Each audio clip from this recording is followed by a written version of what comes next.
क्योंकि ये कमेटी रहेगी तभी हम रहेंगे, क्योंकि हम भी कमेटी के वो सदस्य हैं।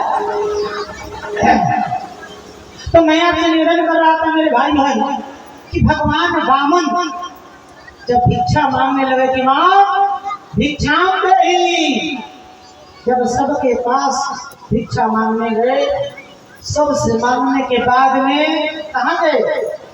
माता अन्नपूर्णा के पास। माता अन्नपूर्णा कौन है? माता अन्नपूर्णा जो माता पार्वती है ना, माता पार्वती ही माता अन्नपूर्णा है।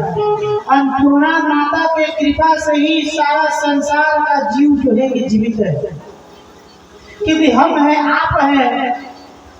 अन्न नहीं मिलेगा तो फल खा के कितना दिन गुजारा करेंगे?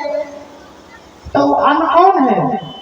अन्न में शक्ति डालने वाली हमारी माता अन्नपूर्णा है। जो लोग काशी गए होंगे, काशी बनारस, तो बाबा विश्वनाथ का दर्शन करिएगा तो बगल में जब तक माता अन्नपूर्णा का प्रसाद नहीं पाइएगा तब तक आपका बाबा विश्वनाथ का दर्शन को पूरा नहीं माना जाता है। आज भी करीब 10,000 20,000 लोग रोज करते हैं, लेकिन पता नहीं इतने दान दाता है महाराज कि अभी तक वहाँ पर कभी पैसा का कमी नहीं है, रुपये का कमी नहीं है। सोचिए कितने, मतलब इसका कारण क्या है? इसका कारण है कि कोई भी मन में आप अच्छा संकल्प लेते हैं तो अच्छा संकल्प आप लेते हैं, लेकिन संकल्प को पूरा करने का जिम्मा भगवान का होता है। इसलिए कोई भी मन में बढ़िया संकल्प आए कि हमको ये करना चाहिए तो उसको तुरंत कर देना चाहिए, क्योंकि आप नहीं करेंगे, उसको देवताओं ने आपको सद्बुद्धि दिया है। तो जिस देवता ने आपके मन में विचार लाया कि करना चाहिए तो वही देवता आपको माध्यम बना के उस कार्य को करें। अब जैसे भगवान वामन अन्नपूर्णा माता के पास पहुंचे कि माता भिक्षाओं देही। अब माता अन्नपूर्णा ने क्या किया कि अन्नपूर्णा है भाई, उनके पास तो अन्न का स्टॉक है, उन्होंने थोड़ा सा अन्न उठाया और अन्न उठा करके भगवान वामन ने कहा कि नहीं मैया, इससे काम नहीं चलेगा, कुछ मोटा माल निकालो, कुछ मोटा हमको चाहिए दक्षिणा में।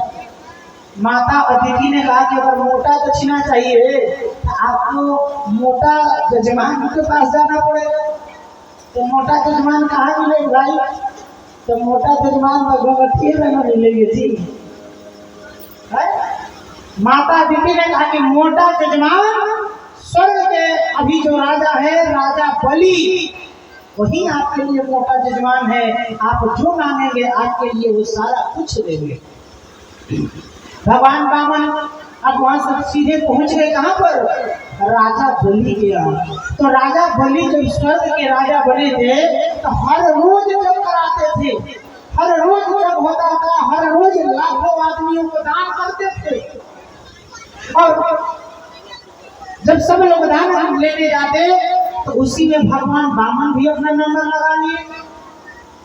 अब जब भगवान वामन का नंबर आया तो राजा बलि ने कहा कि प्रभु मांग लो, आप भी क्या मांगना चाहते हो?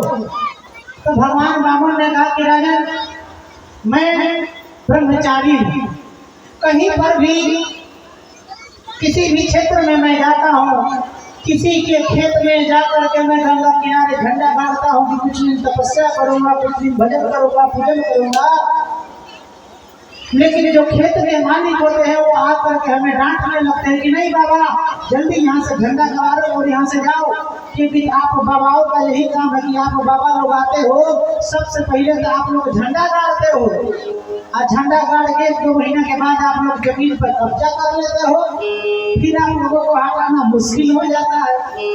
फिर आ जाते, मैं जहाँ कहीं भी जाता हूँ तो लोग हमें हटा देते हैं, इसलिए मैं चाहता हूँ कि कुछ हमारा अपना जमीन हो जहाँ पर बैठ कर मैं पूजा कर सकूँ, पाठ कर सकूँ, भगवान का भजन कर सकूँ।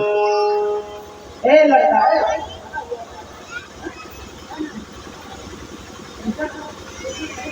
बाबू,